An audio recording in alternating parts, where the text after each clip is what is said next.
first instalment of the Peta A restoration.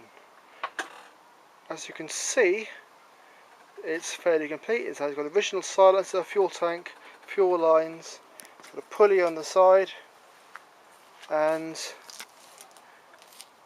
only thing that appears to be missing is part of the cover linkage. Now the linkage to the carburetors there, but how it precisely links up onto the bit on top of the magneto is anybody's guess.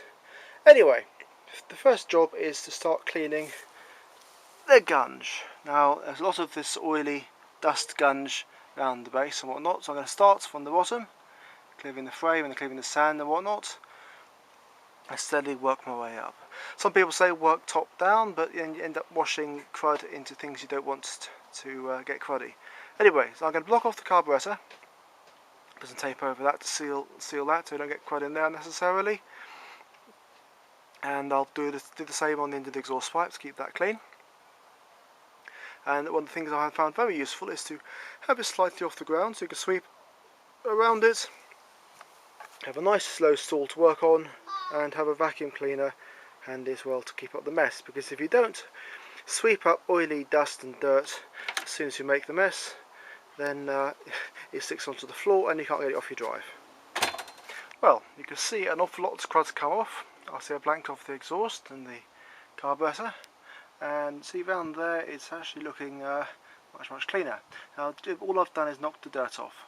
Now we can see why I don't use power tools initially. We have a broken lug there, and that obviously that needs to be repaired. A carefully cut piece of mild steel will be put on there and bonds welded on. That's not particularly difficult, but it needs doing. Anyway, if you go blasting the pressure washer, you can knock things off that were otherwise intact, and then of course you end up with problems. Now another reason for doing manual cleaning is here. Buried completely under the rust and crud is top of the dipstick. So obviously if I went in there with a steam cleaner pressure washer without knowing that, then I can inadvertently blast water and crud into the engine. And obviously as yet I haven't actually inspected the contents, so yeah, we don't want to make it any worse.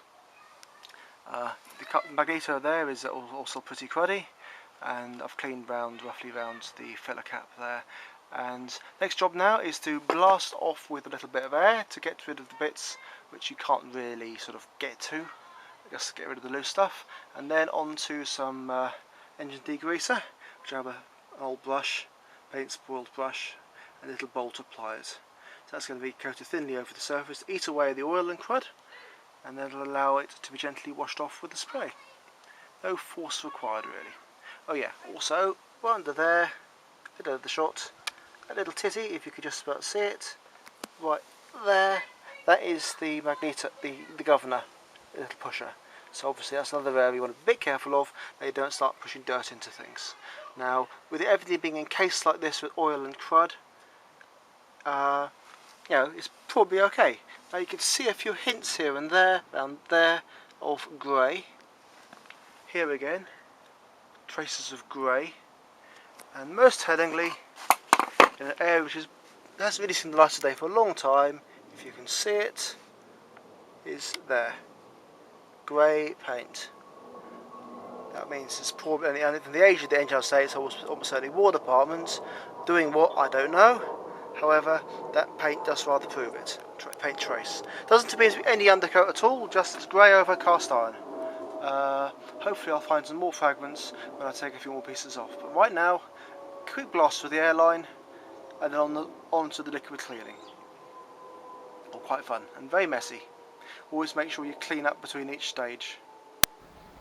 Well, after scrubbing and oiling and engine degreasering, now's the time to dry it. And I find the easiest way of doing that is with a good circulation of air, hence that fan there. So this side is sopping wet, quite clean, and I want to make sure there's no water in anything that can cause a problem. So I dry it off fast as possible, and in a few minutes on the right day I find that things start looking much drier.